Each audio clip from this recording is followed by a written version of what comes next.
Good morning, student. Today we will discuss the element of group 15. Group 15 के अंदर कौन कौन से एलिमेंट आते हैं? Nitrogen, phosphorus, arsenic, antimony and bismuth. इनकी जनरल इलेक्ट्रॉनिक कॉन्फ़िगरेशन होती है NS2Np3. सबसे पहले हम इनकी जनरल प्रॉपर्टीज़ को स्टडी करेंगे. Atomic and the ionic radius of group 15. Atomic and ionic radii of group 15 are smaller than the atomic radii of group 14 due to the higher nuclear charge and the higher effective nuclear charge. On moving down the group, the atomic radii increase due to increase in the number of cells. Second one, melting and the boiling point. Melting and boiling point increase on down the group from nitrogen to bismuth.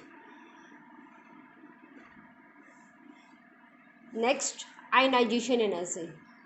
The first ionization energy of group 15 element are higher than the group 14 element. The higher ionization energy due to greater nuclear charge, small size and the stable electronic configuration of group 15.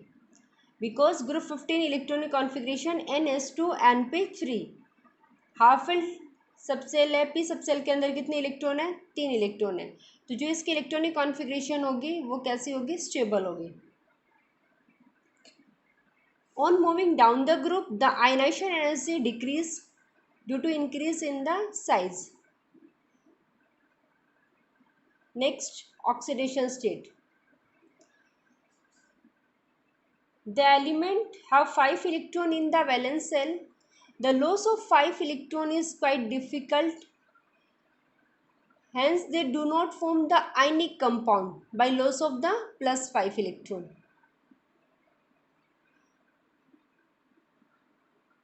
This element can also gain 3 electron to complete its octet. क्योंकि outermost cell में कितने electron है? Np3.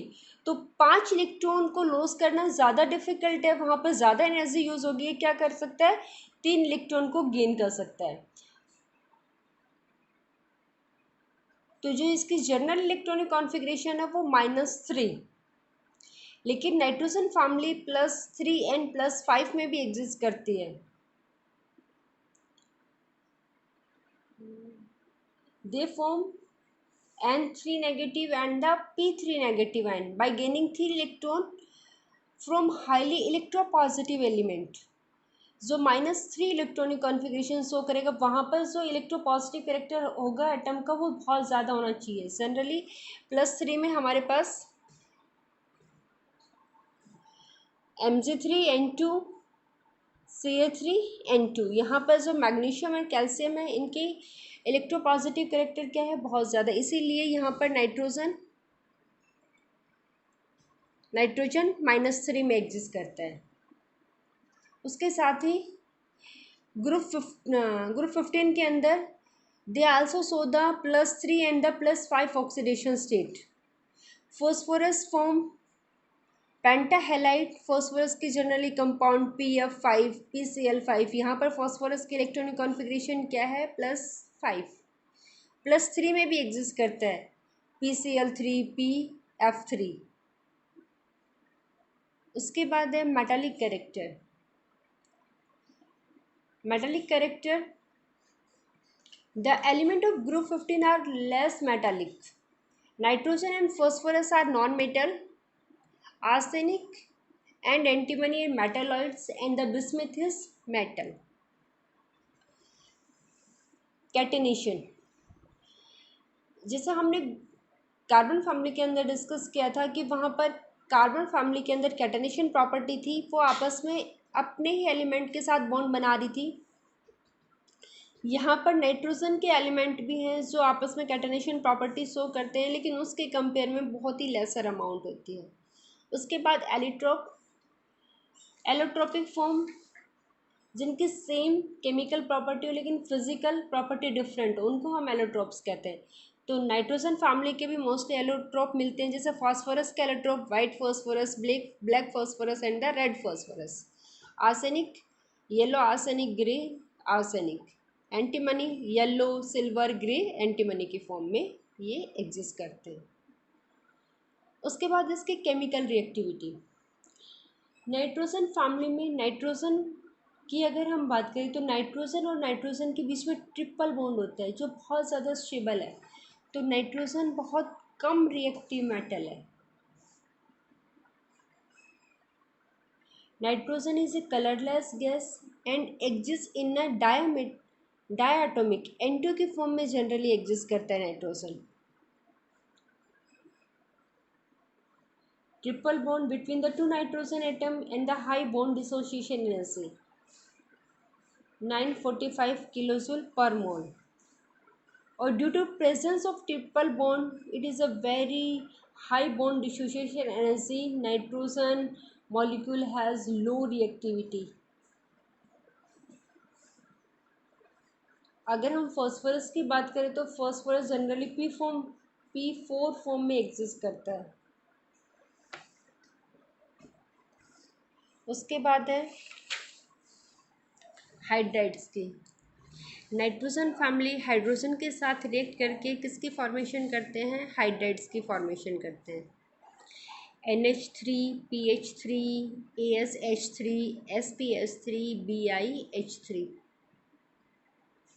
NH3 ammonia, PS3 phosphine, ASH3 आर्साइन, SBH3 स्टीबाइन, BiS3 बिस्मिथिन।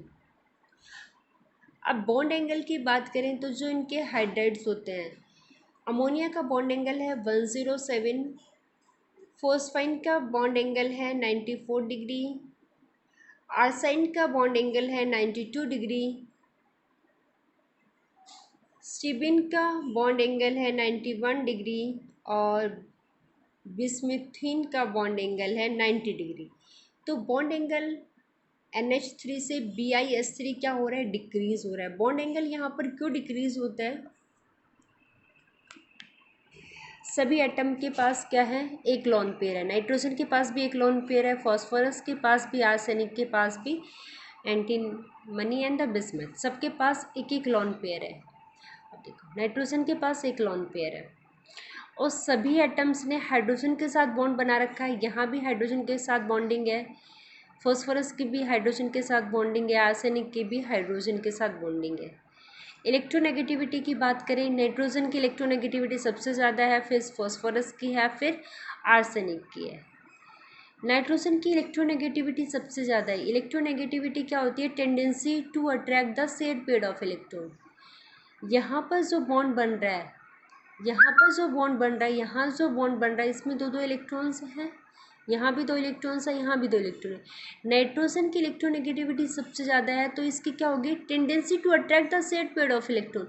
इसकी सबसे ज़्यादा tendency होगी कि electrons को अपने पास ही कंसंट्रेट रखे।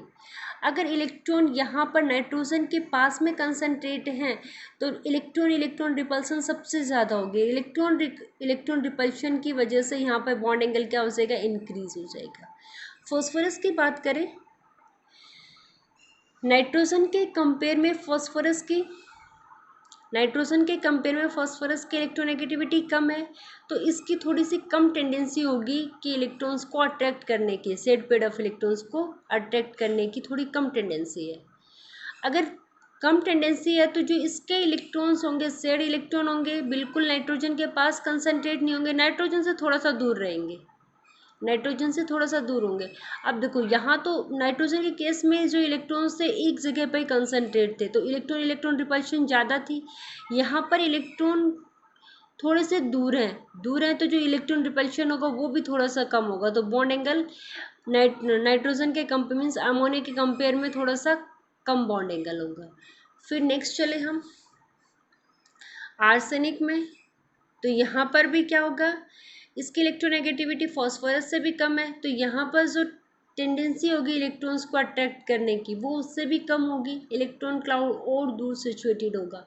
इलेक्ट्रॉन क्लाउड दूर सिचुएटेड है तो जो रिपल्शन होगा इलेक्ट्रॉन क्लाउड्स के बीच में वो रिपल्शन और वीक होगा। रिपल्शन वीक होगा तो बॉन्ड एंगल और कम होगा। तो यहाँ पर बॉन्ड एंगल का ट्रेंड हमें समझ में आ गया होगा। अगर नाइट्रोजन से हम phosphorus, arsenic, antimony and the bismuth जाते हैं, तो बॉन्ड एंगल क्या हो रहा है, डिक्रीज हो रहा है। बॉन्ड एंगल डिक्रीज क्यों हो रहा है, क्योंकि यहाँ पर साइज इंक्रीज हो रहा है, इलेक्ट्रोनेगेटिविटी डिक्रीज हो रही है। इलेक्ट्रोनेगेटिविटी डिक्रीज हो रही है तो जो शेड पेड ऑफ इलेक्ट्रॉन है वो सेंट्रल एटम से दूर सिचुएटेड होते जा रहे हैं। दूर सिचुएटेड होंगे तो रिपल्शन कम होगा, रिपल्शन कम होगा तो बॉन्ड एंगल भी कम होता जाएगा। तो जो नाइट्रोजन की हाइड्राइड्स हैं उनके बॉन्ड एंगल का ट्रेंड क्या हो रहा है, डिक्रीज हो रहा है। उसके बाद है बेसिक स्ट्रेंथ। जो हाइड्राइड्स हैं इनकी बेसिक स्ट्रेंथ क्या होगी, बेसिक मीन्स लोन पेयर को डोनेट करने की tendency. All the hydrides have the one lone pair in their central atom. They act as a base. They can donate an electron pair to electron deficient species.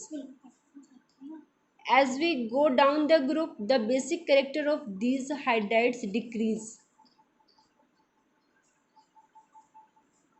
NH3 is base. PS3 is a weakly base. ASH3 and the SbS3, BIS3 are very weakly base. Ammonia की basic tendency सबसे ज़्यादा है, क्यों ज़्यादा है, nitrogen atom has a small size among these hydrides, the lone pair is concentrated on the small region and the electron density on it maximum on the nitrogen atom. Electron density ज़्यादा है और electron density nitrogen के ऊपर ही concentrate है, तो electron releasing tendency is maximum. जितनी electron releasing tendency ज़्यादा होगी उतना ही बेसिक कैरेक्टर ज़्यादा होगा। तो यहाँ अमोनिया का साइज स्मॉल होने से इलेक्ट्रॉन क्लाउड अमोनिया के पास सिचुएटेड है, इलेक्ट्रॉन डेंसिटी हाई है, इलेक्ट्रॉन डेंसिटी हाई है तो इलेक्ट्रॉन रिलीजिंग टेंडेंसी भी ज़्यादा होगी, तो ammonia is more basic in nature. The size of central atom increase down the family, the electron density also decrease, electron donate capacity is also decrease, then the basic character decrease from top to bottom। तो basic character क्या होगा, decrease होगा from top to bottom। उसके बाद हम बात कर लेते हैं थर्मल स्टेबिलिटी। थर्मल स्टेबिलिटी का ट्रेंड भी NH3 का सबसे ज़्यादा, फिर PH3, फिर ASH3, SbS3 and the BiH3। Thermal stability of hydride of group 15 element decrease as we go down the group. Ammonia is more stable than the BiS3 bismuth के compare में, and the BiS3 is the least stable. The stability of the hydride of group 15 element decrease in the order from nitrogen to bismuth. NH3 is the most stable. On moving down the group, the size of the central atom increase. The tendency to form stable covalent bond with a small hydrogen atom decrease. Then metal and the hydrogen bond strength is also decrease.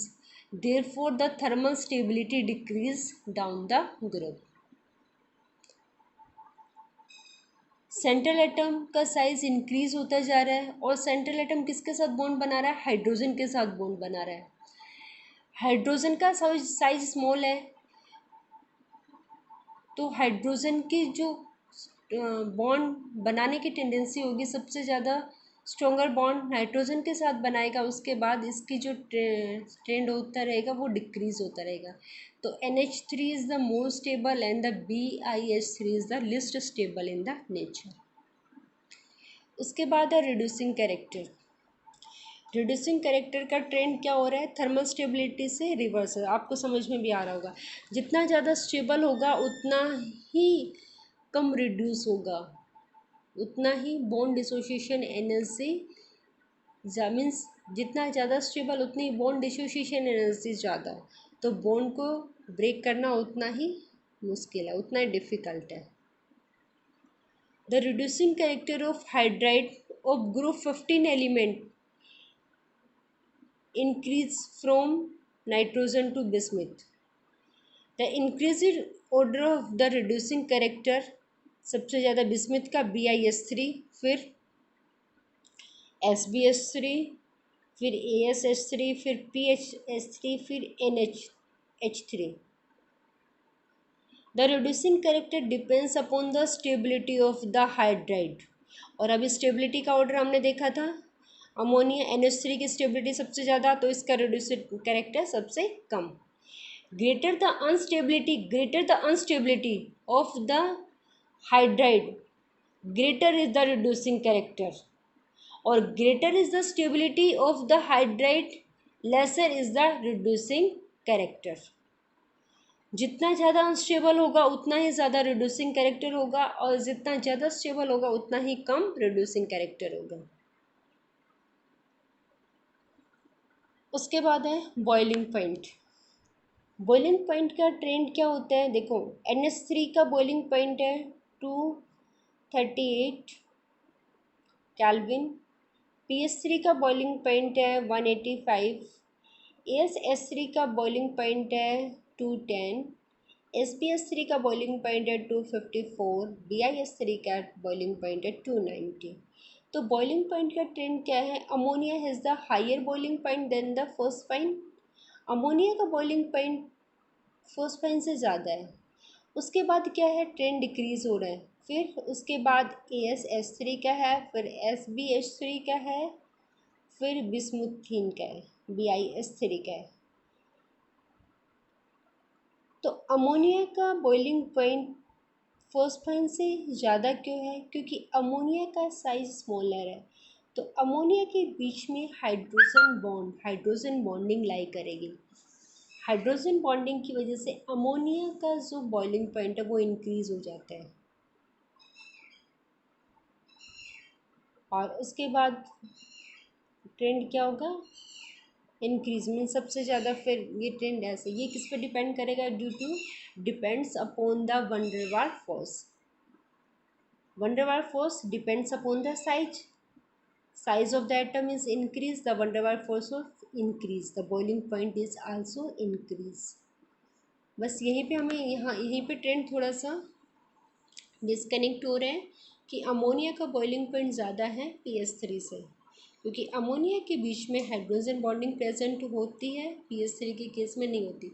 उसके बाद trend हमारा ये किस पर depend कर रहा है, wonder वाल रेडियस. वंडर वाल रेडियस जितना ज़्यादा साइज़ होगा उतना ही बॉइलिंग पॉइंट ज़्यादा होगा.